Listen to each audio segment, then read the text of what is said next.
Ver se aqui vídeo. Olá, estamos aqui fazendo testes, entrando agora. Acho que está tudo bem. Pronto. Estamos aqui. Marisa já está aqui. Olá, Marisa, acenando para você também. Patrícia. Enfim, estamos ainda testando. Daqui a pouco a Mariana Valente vai entrar conosco aqui às 6 horas para a gente fazer o nosso segundo webinário. Estão me ouvindo bem? Todo mundo? Mariana Valente.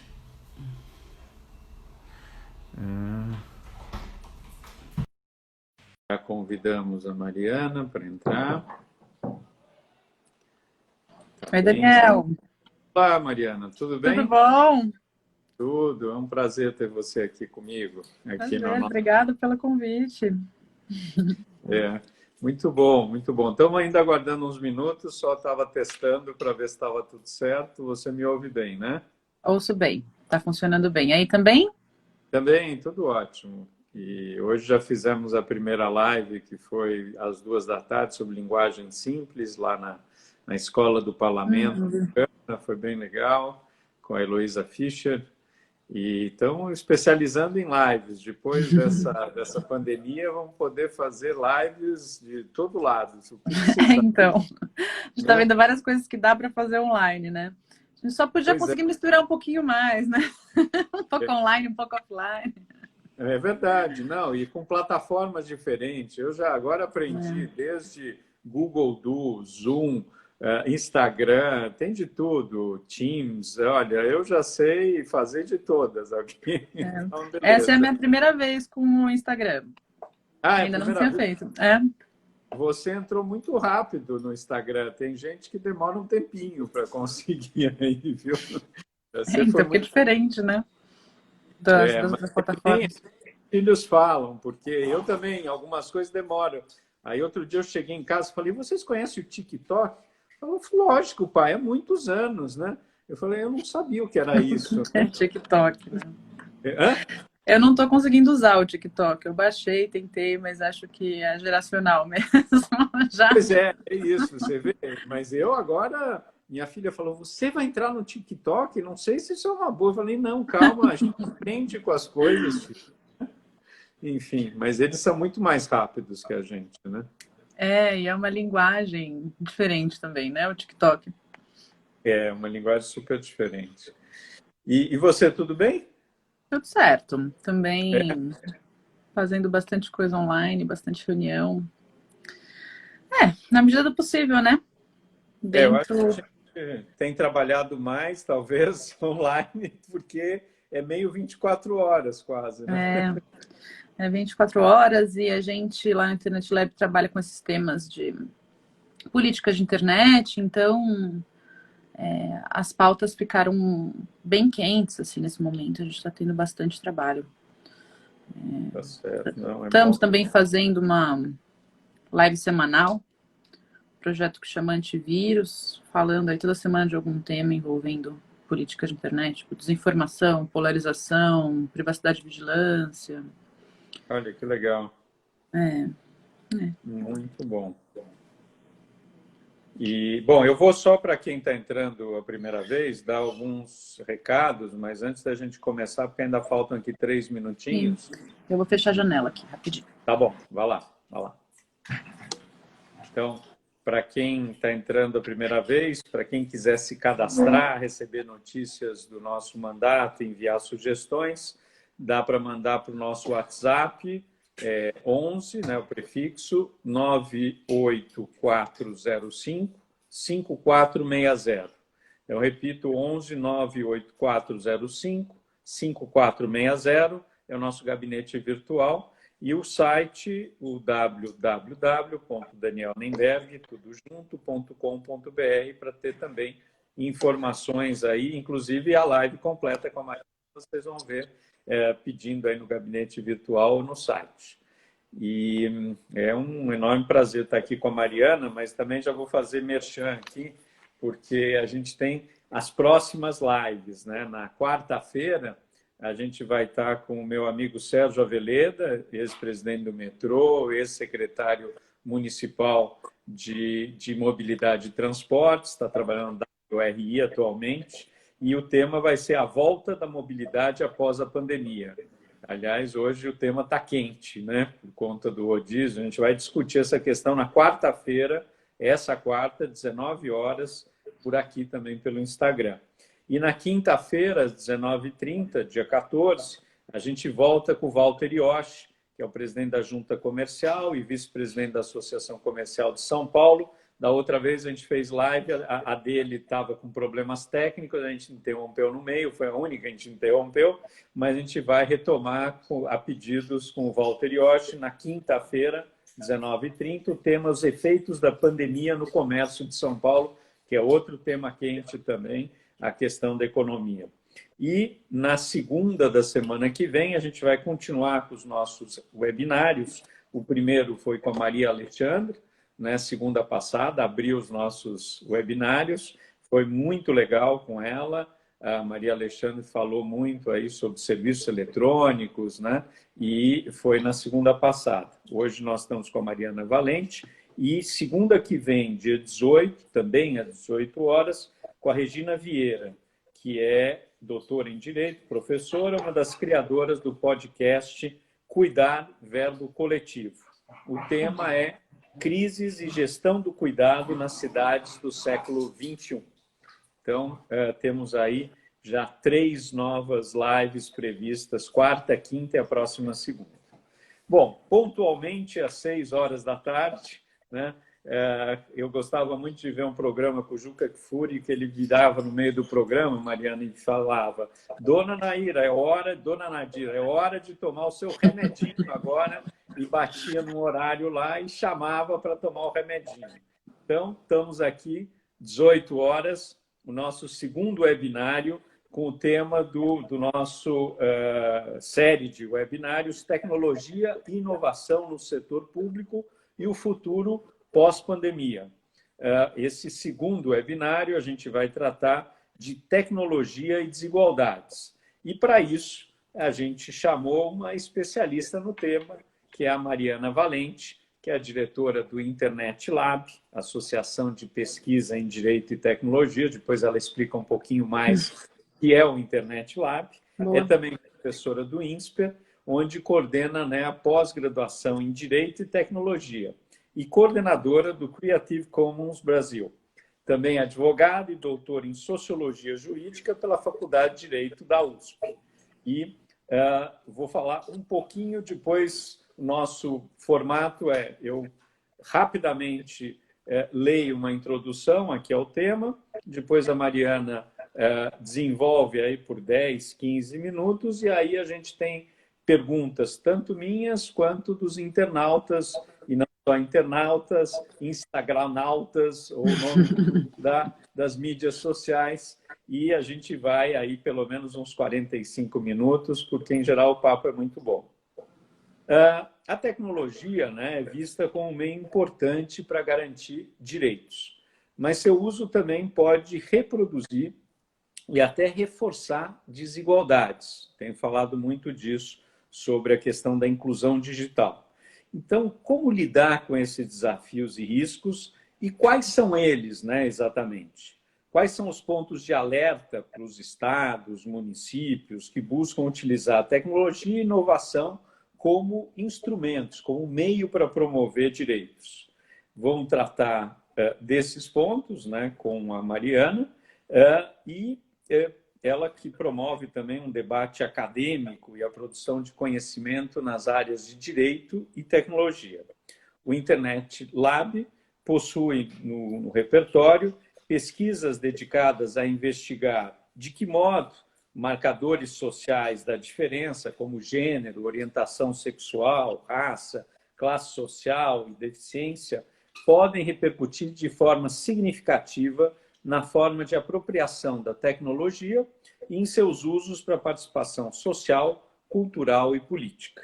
Bom, posto isso, agora 6:02, 6:03, vou passar a palavra para a Mariana, que tem uma longa expertise nessa área e vai nos contar um pouquinho, primeiro o que é o Internet Lab e um pouco como ela tem trabalhado essa questão de direitos e desigualdades e como reduzir essas desigualdades.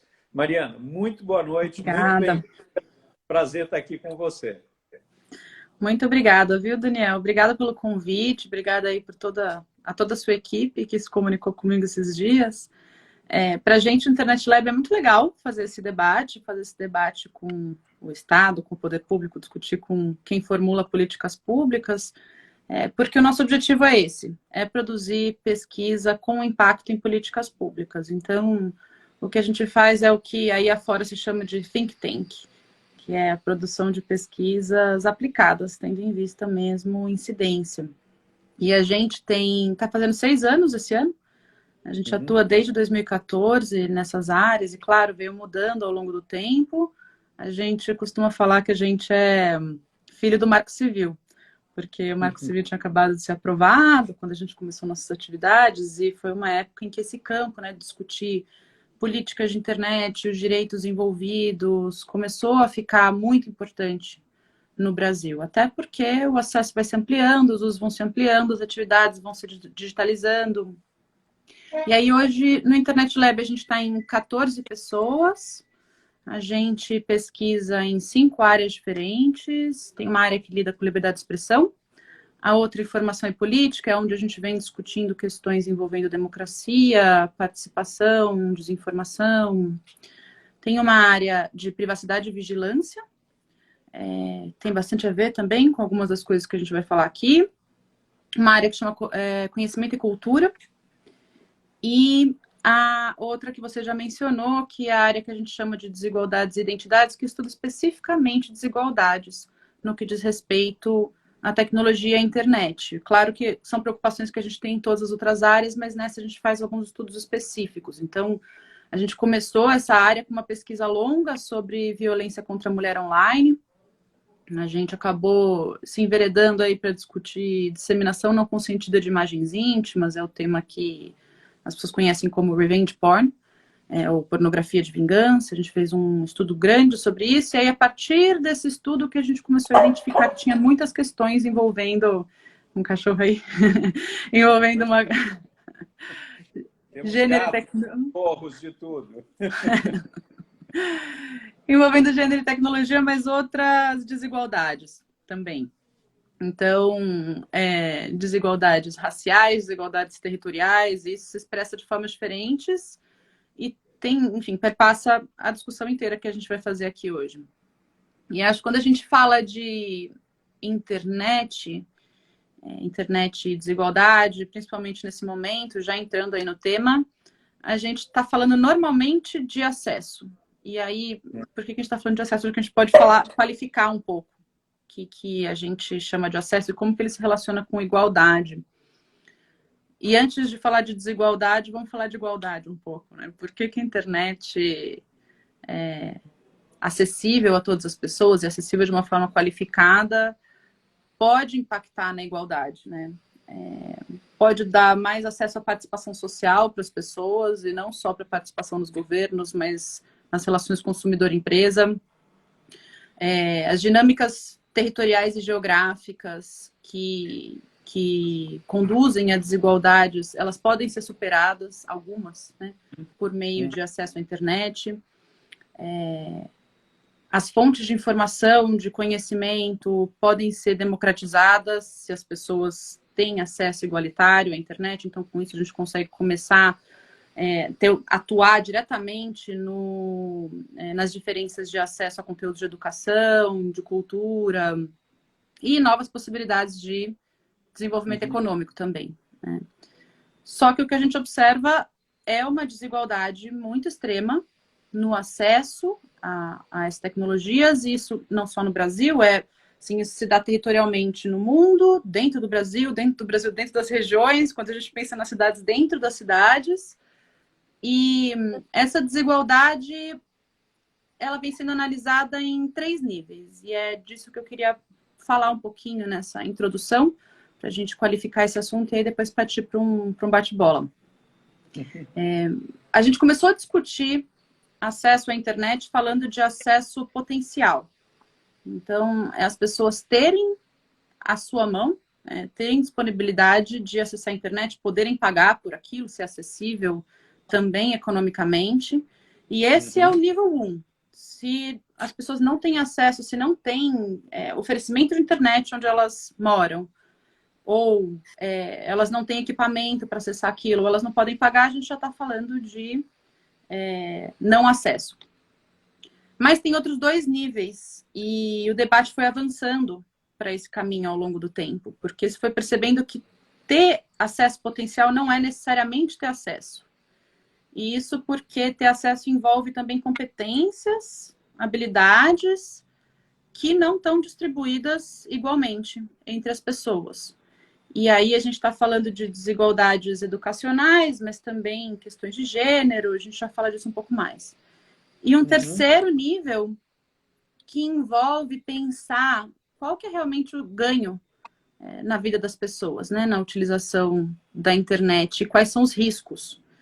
E aí entram discussões sobre segurança, violências, como a que eu estava falando, que foi algo que a gente estudou, vem estudando, outras formas, né, de exclusão digital, e isso, ao longo do debate aí, desde a década de 90, foi sendo um reposicionamento, né? A gente foi percebendo, quem faz esse debate, que muitas pessoas têm acesso, às vezes têm as habilidades, mas acabam se afastando da internet por causa de riscos que elas enfrentam por outras desigualdades, né, que existem. Então, enfim, vou falar um pouquinho desses 3 níveis, para a gente depois ir debater outros assuntos, tá? Quando a gente fala de desigualdade no acesso potencial, acho que os melhores dados aí, para quem quiser procurar, são do CETIC, acho, não tenho certeza, são do CETIC. O CETIC é um órgão do CGI, produz pesquisas há muitos anos, anualmente, sobre acesso à internet, são super granulares, muito detalhadas, é bem raro um país em desenvolvimento ter tantos dados assim como a gente tem sobre acesso e uso de internet, é bem impressionante mesmo. E eles estão para soltar os dados da pesquisa de 2019 agora no fim do mês. Então a gente vai ter aí os dados atualizados, mas os dados que a gente tem agora são de 2018, pesquisa que foi soltada no ano passado. Tá. E as tendências, a gente já sabe que se mantém para a pesquisa que foi feita no passado, que vai ser soltada agora também, né? Então a gente tem um aumento grande do acesso à internet no Brasil nos últimos anos, são 67% dos domicílios no Brasil que tem internet, só que dentro disso se revela uma dinâmica de desigualdade muito grande.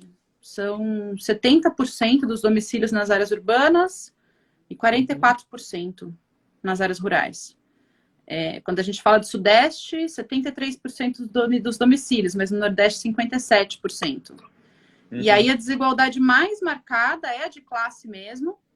A gente está falando de 99% de domicílios conectados na classe A, então é praticamente universalizado, quando você pensa nessa faixa, né? Mas só 27% nas classes D e E. E além disso, quando você pensa em usuários, aí não só nos domicílios conectados, eles fazem esses 2 tipos de pesquisa, 23% das pessoas no Brasil nunca acessaram a internet. E aí a gente teria uma tendência a pensar que idade, de fato, tem um fator de idade nisso, mas não é só isso. Esses números são só no total de 8% na classe A e 41% na classe D e E. Então, é uma desigualdade de classe realmente muito marcada.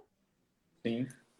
A gente tem 70% dos brasileiros são usuários de internet. E aí, de novo, 92% na classe A, 48% nas classes D e E. E vem aumentando muito esse número de usuários. Mas aí vem uma outra questão que já começa a ficar entre o primeiro e o segundo nível de desigualdades aí no acesso potencial ou o acesso efetivo, que é como as pessoas estão acessando a internet. O que está puxando esse crescimento de usuários? E é muito evidente que esse crescimento está se dando pela internet móvel nos celulares. E qual que é a questão com isso? Quando você parte para os usos, para entender o que as pessoas estão fazendo na internet e quais são as habilidades, aí essa segunda camada, você começa a ver que quem tem acesso à internet só pelo celular não consegue, não faz, né? Não faz porque não está disponível ali naquele tipo de dispositivo. Algumas atividades não estão disponíveis, né? Algumas atividades que você só consegue fazer do computador. Então, claro, os dispositivos até têm melhorado bastante, tem ficado mais fácil ler, criar, escrever, mas é completamente diferente você escrever um texto no celular e no computador. Criação de conteúdo também, criação, vamos pensar, audiovisual, criativa, é muito mais difícil você fazer no celular do que no computador. Então, isso vem gerando o que se vem chamando de usuários de primeira e segunda classe. Os usuários que têm acesso e conseguem fazer várias coisas por causa do que o dispositivo permite, das competências que tem também, inclusive por causa do dispositivo, e os usuários que, por meio do celular, vão muitas vezes fazer só algumas daquelas atividades. Trocar mensagem. E isso é acesso também, só que é um acesso muito menor. E aí, quando a gente pensa naqueles potenciais que eu estava falando lá no começo, de oportunidades econômicas, de aprendizado, de participação, a gente vê que as coisas vão ficando limitadas. Quando essa é a única forma de uso. Então, quer dizer, quando você pensa em políticas para acesso, precisa pensar nisso também, não só em colocar uma internet nos espaços, mas qual internet, que acesso que as pessoas têm a dispositivos, que acesso que elas têm em outros espaços também, esse tipo de coisa. E assim, são 43% das pessoas que são usuárias de internet acessam pelo computador hoje, contra 97% do celular. E 88% da classe A usa computador e só 15% das classes D e E. O que eu estou querendo falar com isso? Algo que você mencionou no começo, né, Daniel? Você falou, a gente sabe que as diferenças no acesso à tecnologia podem exacerbar desigualdades. E é claro que é isso que a gente está vendo se as pessoas que já têm mais renda, mais acesso à educação, moram em áreas que elas têm mais acesso às oportunidades econômicas, se elas estão conseguindo fazer usos muito mais efetivos da internet do que as outras pessoas. E mais, né? Tem muitas formas de interagir com o poder público hoje, com a escola, que dependem do celular, não, da internet. E de você conseguir fazer algumas coisas na internet. Então, você vai realmente produzindo mais exclusão se você não pensa na inclusão por meio da tecnologia. E aí tem uma outra questão quando a gente pensa nesse segundo nível das competências, habilidades, do que as pessoas fazem na internet, que são outras desigualdades, além das desigualdades de classe, que envolvem fatores culturais. Então, a gente vê que no Brasil é bem diferente em vários lugares do mundo isso, viu? Mas no Brasil não tem muita diferença entre mulheres e homens no acesso à internet. E aí, quando a gente está falando então, daquele acesso potencial, primeira camada, é bem parecido. Quando tem uma variação é muito pequena, insignificante, inclusive dentro da margem de erro da pesquisa. Mas quando a gente vai ver o que as pessoas fazem na internet, as diferenças são muito grandes. Principalmente quando a gente fala de educação, de entretenimento, jogos, ver notícias, ver uma exposição. São, assim, muitos pontos de diferença entre mulheres e homens. E tem muitos fatores culturais que concorrem para isso acontecer. Então, desde familiaridade com tecnologia, e isso é uma coisa que me parece, a gente vai ver aí nos próximos anos, tem algumas pesquisas com crianças também mostrando isso, que vem mudando um pouco, por causa do tipo de familiaridade que a gente vai tendo com a tecnologia. Então eu penso assim, quando eu era criança, era videogame. A tecnologia que a gente tinha acessível em casa. E era muito mais comum os meninos da minha escola jogarem videogame do que as meninas. Então, são muitos aspectos culturais, né? O quanto a engenharia vai sendo incentivada para os meninos e não para as meninas, isso vai desenvolvendo habilidades, mas não só, tem um fator muito importante nessa diferença, que é o aspecto do trabalho reprodutivo. Então, tem dados mostrando como as mulheres no Brasil, em média, trabalham 8 horas a mais que os homens no trabalho doméstico. E são 8 horas que elas poderiam estar assistindo um filme no Netflix, que elas poderiam estar lendo alguma coisa. Então, também se expressa nisso, né? No tempo disponível que você tem para fazer algumas atividades. E aí, enfim, isso também é uma questão de acesso, porque você está desenvolvendo competência, está podendo ter oportunidades,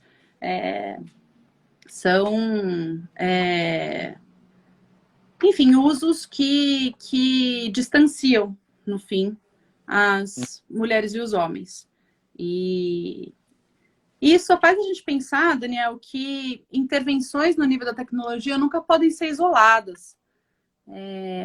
A gente só pensar em dar acesso, colocar curso nas escolas, claro, tudo isso é essencial, é base, mas a gente precisa olhar para as desigualdades nos espaços e como que elas se produzem para também conseguir atacar as desigualdades na tecnologia. E aí vem o terceiro nível, que diz respeito aos riscos que as pessoas sofrem, e aí tem uma profusão de pesquisas mostrando que o tipo de comportamento que se direciona a mulheres, a pessoas negras na internet, violências, discurso de ódio, esse tipo de coisa afasta muitas vezes as pessoas, ou afasta da internet, ou faz com que mulheres, por exemplo, se sintam mais tímidas de expressar uma opinião, por terem visto muitas vezes o que acontece quando uma mulher expressa uma opinião política, vamos dizer.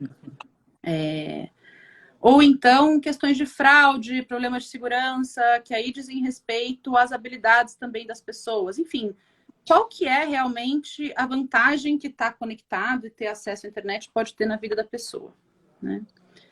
Enfim, são esses 3 níveis.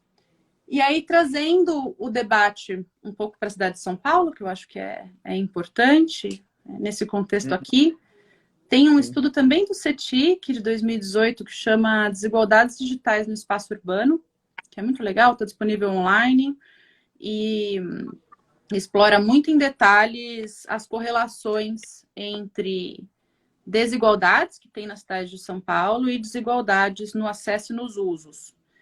E mostra muito como as correlações entre indicadores socioeconômicos e as competências são muito grandes. Então, desde déficit de infraestrutura, condição de habitabilidade, a presença ou não de equipamentos públicos e privados de cultura nos espaços.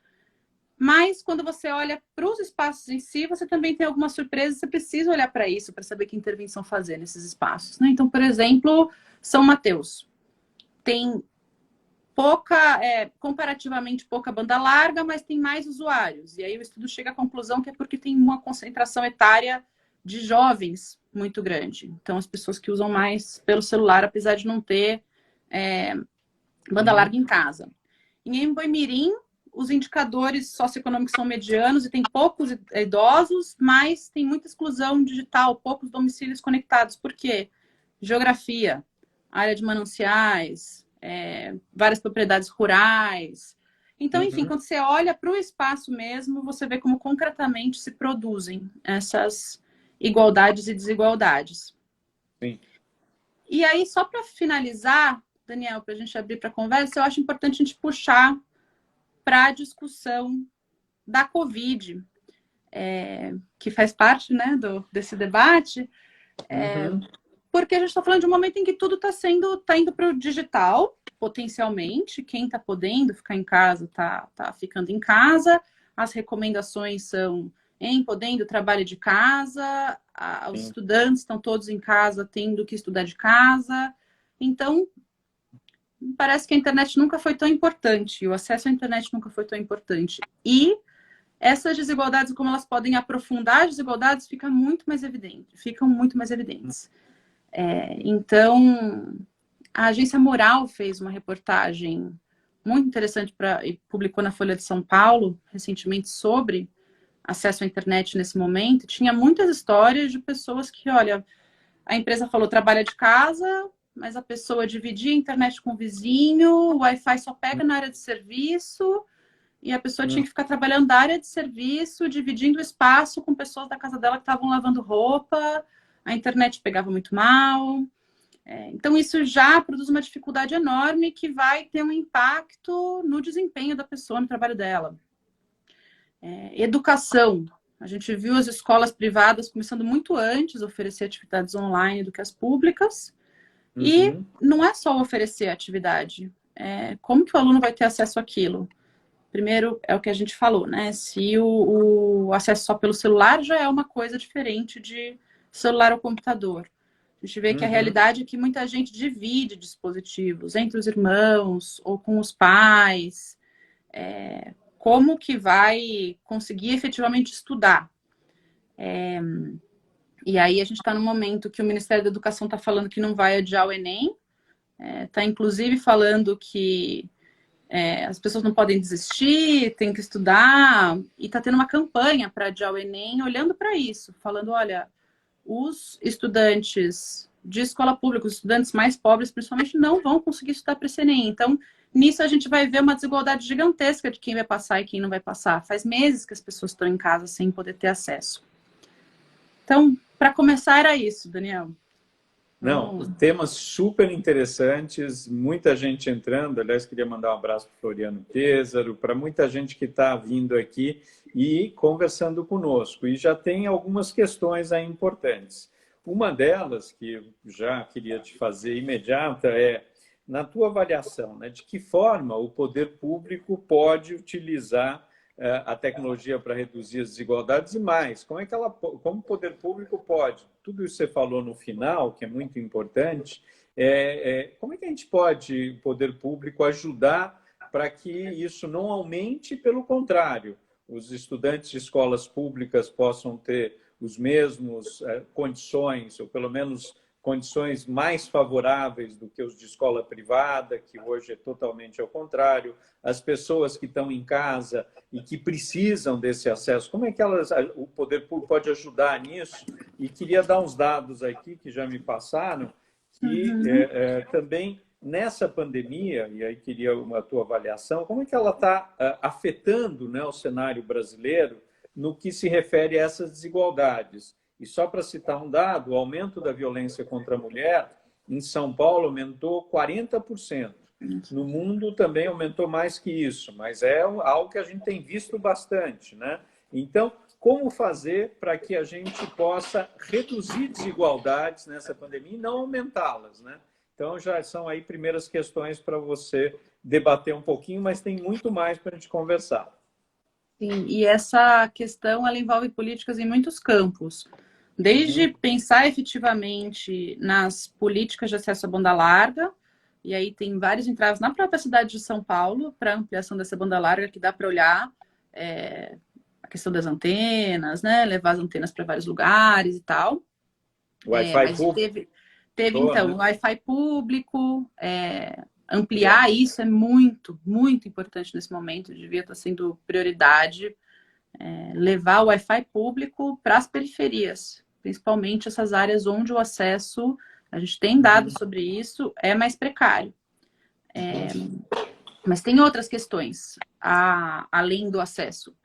Então, a própria possibilidade de cruzar dados para produzir essas análises de quais são as áreas que estão em maior dificuldade, que precisam de políticas, e aí não só políticas de internet, mas outras políticas que impactam a desigualdade, é algo que a gente vê que pode ser feito com salvaguardas, claro, né? A gente pode falar um pouquinho mais disso, mas sempre que a gente fala de dados de pessoas, a gente tem que ter uma preocupação com privacidade, proteção de dados, mas isso é algo que a Secretaria de Assistência Social de São Paulo, por exemplo, tem um trabalho bem interessante de usar dados para identificar os vazios assistenciais, né? Então, isso, por exemplo, é algo que usar dados para identificar o que está acontecendo nesse momento é um uso muito inteligente da tecnologia para identificar onde mais precisa, onde você tem que focar a política pública. Mas eu penso em outras coisas também.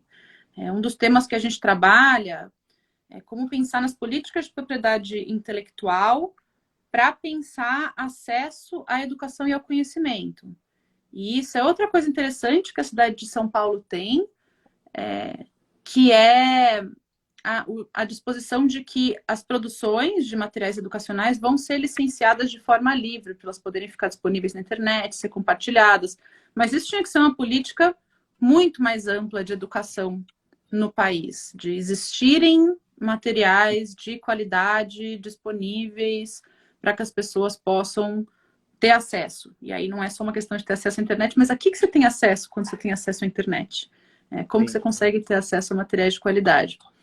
E aí outras coisas, assim, desde pensar em zerar o uso de dados para aplicativos desse momento, que são importantes nesse momento do governo. Então, a gente sabe que as pessoas não têm internet no celular, mas aquele aplicativo com informações de saúde, onde ela pode se comunicar também com o poder público, ter acesso aos benefícios sociais, esses aplicativos têm que não gastar dados, porque as pessoas pobres não têm acesso, não podem pagar por esses dados. Então, enfim, são muitas entradas. E hoje, quando a gente pensa em quase todas as áreas de política pública, alguma coisa de digital e de tecnologia vai ter, né? Sim. Duas perguntas estão chegando aqui, muito interessantes. Uma da Sueli. Você acha que as pessoas estão com dificuldade de conseguir o auxílio do governo por causa do analfabetismo digital? E uma outra aqui da Thaís. E como é que fica a desigualdade geracional? A terceira idade tem pouca habilidade digital. Então, falar um pouquinho dessas duas coisas. Vamos lá, vou falar primeiro do benefício.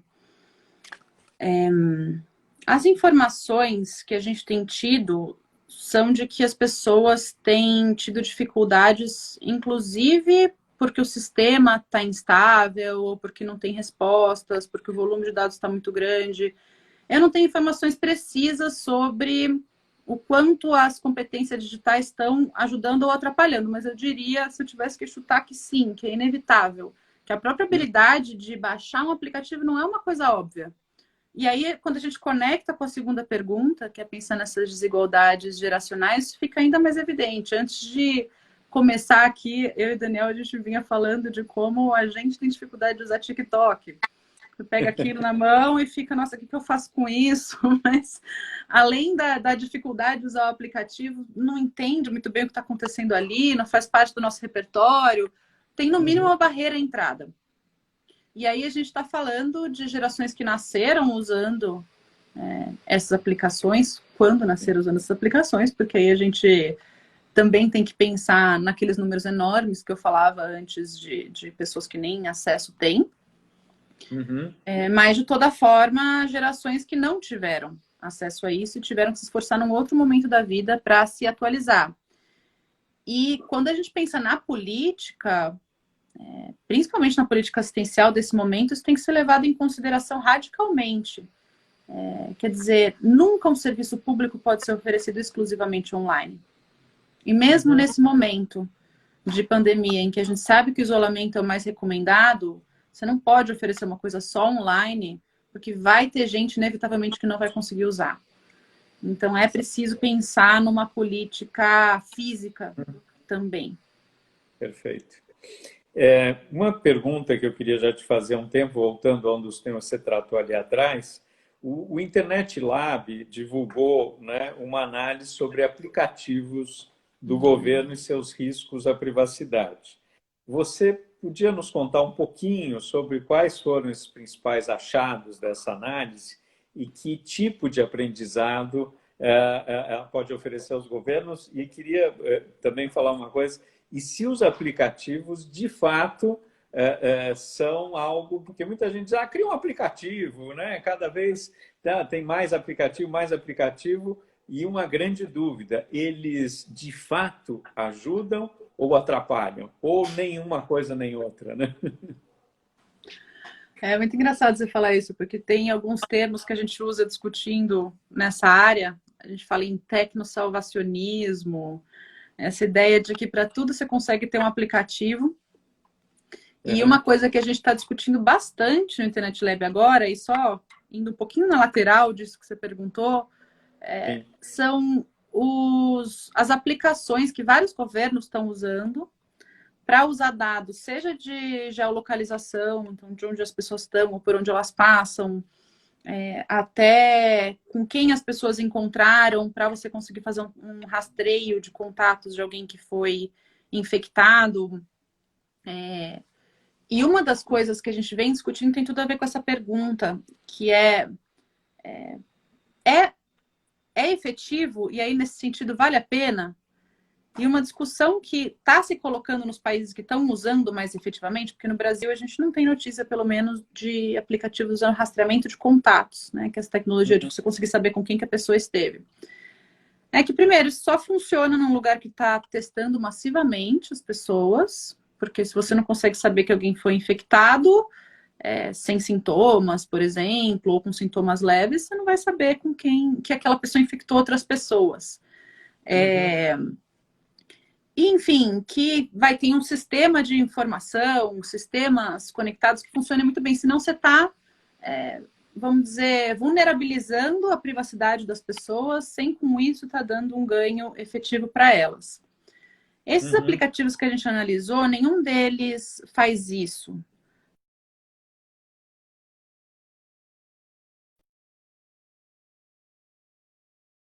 Comunicação. Vamos lá, não era uma ligação, mas já voltamos. Ah, cortou? Você ouviu inteiro? Volta um pouquinho. Não, volta só um pouquinho do aplicativos que vocês... Né? Eles são aplicativos de comunicação das pessoas com as autoridades de saúde, tipo telemedicina, ou aplicativos de informação. Você pode obter dados, saber de forma confiável o que são as políticas adequadas, ou as medidas adequadas para prevenir, para combater. E aí vamos falar do aplicativo mais bem avaliado nesses aplicativos que a gente avaliou. E aí vale dizer que é uma pesquisa que está em curso. A gente lançou a primeira etapa na semana passada e estava em reunião agora há pouco aí para fazer o planejamento das próximas etapas, que a gente seguiu avaliando, segue avaliando os aplicativos que surgiram, e principalmente os da Caixa, porque aí são mais complexos, envolvendo auxílio emergencial e tudo. E são muito importantes esses aplicativos que oferecem informação. E aí, esse da OMS, ele tem algumas características muito interessantes. Ele tem o código aberto, então as pessoas podem inspecionar e ver que ele está fazendo realmente o que ele fala que ele está fazendo. E, em geral, políticas muito boas de pedir somente os dados que ele vai efetivamente utilizar, ser transparente quanto para que está utilizando os dados que ele recolhe, oferecer boas condições de segurança daqueles dados, então só trocar, por exemplo, informação criptografada, a informação das pessoas que baixaram o aplicativo o aplicativo não ficarem vulneráveis na comunicação por meio de Wi-Fi compartilhado, por exemplo, ou Wi-Fi público. A maioria dos aplicativos que a gente analisou, os demais, não atendem bem a essas condições, com algumas exceções aí no meio. Então, desde estar transferindo dados para terceiros, para empresas, para empresas de dados, sem avisar o usuário, até não ser transparente com o que faz com os dados, pedir mais dados do que precisa, pedir acesso à câmera. E por que a gente está fazendo essa pesquisa? É até importante colocar, não é para as pessoas não baixarem o aplicativo. Esses aplicativos, eles oferecem informações importantes, a gente fica em dúvida do que são as recomendações de saúde nesse momento. Vem muita informação, além da pandemia, está acontecendo a infodemia. Então, o tempo inteiro informações contraditórias. Mas para os governos que estão produzindo esses aplicativos, e aí a gente pegou coisa em nível estadual e federal, para eles prestarem atenção nisso, porque é uma responsabilidade extra quando você está produzindo aplicações para esse momento, que as pessoas estão acessando nesse momento de vulnerabilidade e mais. Aí quando a gente chega nesses aplicativos que a gente está começando a analisar, da Caixa, por exemplo, de pessoas que estão numa situação extra de vulnerabilidade. Não é que elas podem escolher, que elas estão numa posição de livre escolha de não usar o aplicativo.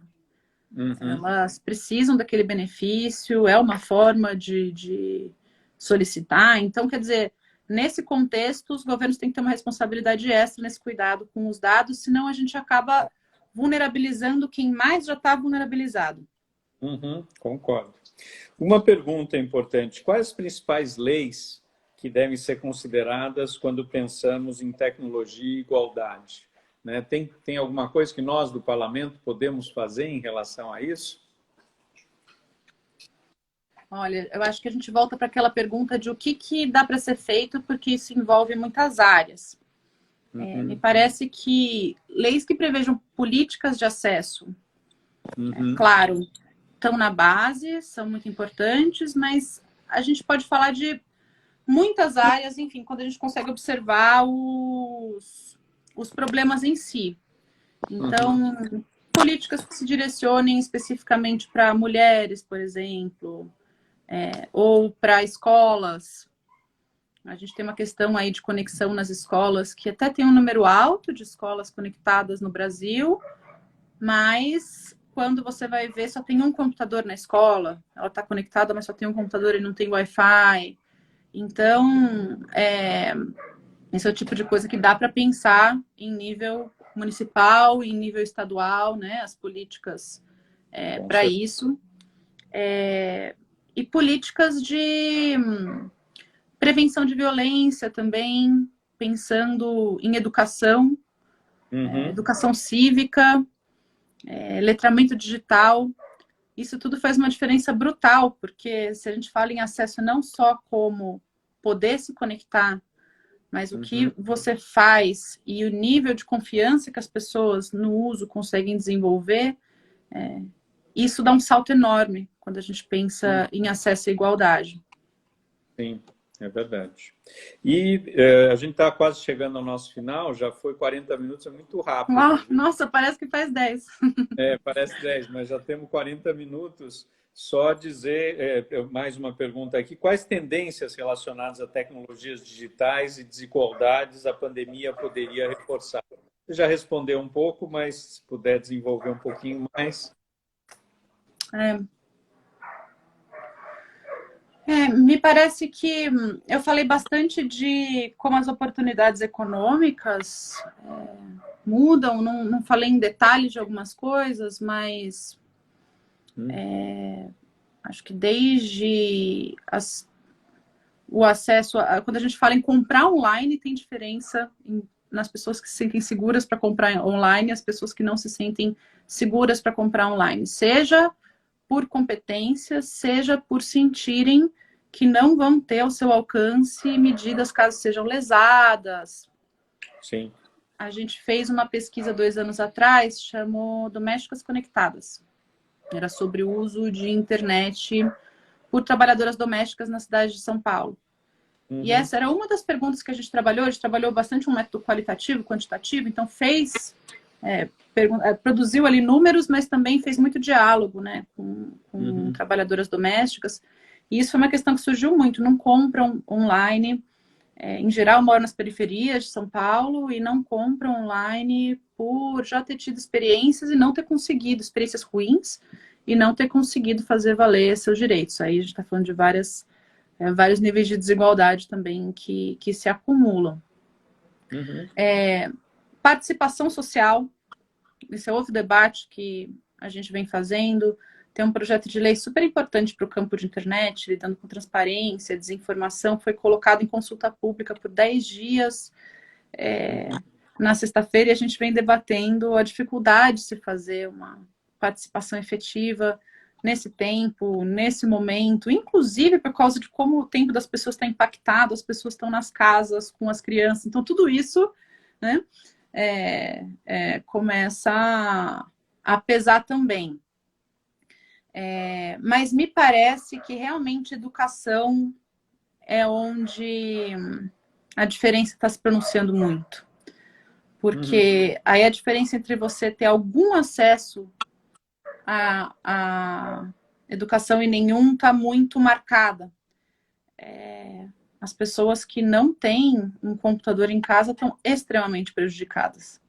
E as que têm alguma coisa e estão dividindo também estão extremamente prejudicadas. E se a gente sabe o quanto a educação, o acesso à educação é um potencial equalizador na sociedade, a gente pode esperar um aprofundamento gigantesco do acesso a oportunidades. Por isso que esse debate do Enem é tão importante. É importante ter uma política para isso, que leve tudo isso em consideração nesse momento. Muito bom. Muito bom. Quase 45 minutos, Mariana. Queria te agradecer muito. Dizer, quem quiser ver essa nossa live, entra no nosso WhatsApp, 11 98405 5460. Pede, a gente manda a live completa. O site também danielnemberg.com.br. Dizer que a gente vai continuar com esses temas, a gente vai continuar sobre tecnologia e desigualdade. Na próxima segunda, às 18 horas, a gente vai ter a Regina Vieira para falar crises e gestão do cuidado nas cidades do século XXI, que é muito legal também. Dizer que quarta a gente vai ter o Sérgio Aveleda falando às 19 horas sobre a volta da mobilidade após a pandemia. Quinta, o Walter Yoshi, que é o presidente da Junta Comercial, sobre os efeitos da pandemia no comércio de São Paulo. E, para finalizar, Mariana, dizer que a gente vai lançar amanhã para consulta pública um PL da nossa autoria sobre inovação social, né? E a ideia é justamente ter uma consulta com a participação de quem quiser para promover esse projeto de lei para tratar de negócios de impacto social. Então, a gente quer ouvir muitas pessoas e, por isso, muita transparência. Ele foi elaborado para apoiar o desenvolvimento de todo o ecossistema de inovação social, mas dá ênfase principalmente a estratégias que conferem maior atenção ao desenvolvimento de quem empreende por necessidade e está nas periferias, né? Já que esse é um dos grandes meus objetivos como vereador, apoiar a construção de cidade mais inteligente e humana. Então, se você também puder contribuir... Vou olhar com certeza. E muito obrigado, Mariana. Não, obrigada a você. Foi muito rápido, mas foi uma Passou delícia. correndo. Tem um monte de coisa. Queria pontuar uma coisa que acho que faltou na minha última resposta. Por favor. Quando a gente falou de desigualdades de gênero e trabalho doméstico, isso é outra coisa que tem surgido muito no debate, como isso está muito evidente nas casas que têm mulheres e homens. Então, isso é uma coisa que dá para pensar também no nível individual e cultural, né? Nessas mudanças de hábitos que vão fazer as pessoas conseguirem trabalhar com mais igualdade, ter acesso a conhecimento, educação com mais igualdade, enfim. Uma coisa que aí não parte só do poder público. Com certeza, mudança cultural de paradigma, que eu acho que é fundamental. E eu espero que a gente saia dessa pandemia, pelo menos mudando um pouquinho os nossos hábitos, né? E um pouco algumas mudanças culturais. Mas super obrigado pela participação, viu, Mariana? Obrigada pelo assunto, por trazer o tema. Imagina, a gente se mantém em contato, ainda tem muita coisa para a gente conversar junto ao longo dos próximos anos aí. Super obrigado. Obrigada mesmo. Que estiveram aqui nos ouvindo e convido para as próximas lives. Um grande prazer, ótima semana, um beijo grande em você, viu, Mariana? Um beijo para todos. Obrigada, beijo, Daniel, beijo, pessoal. Valeu. Tchau, gente.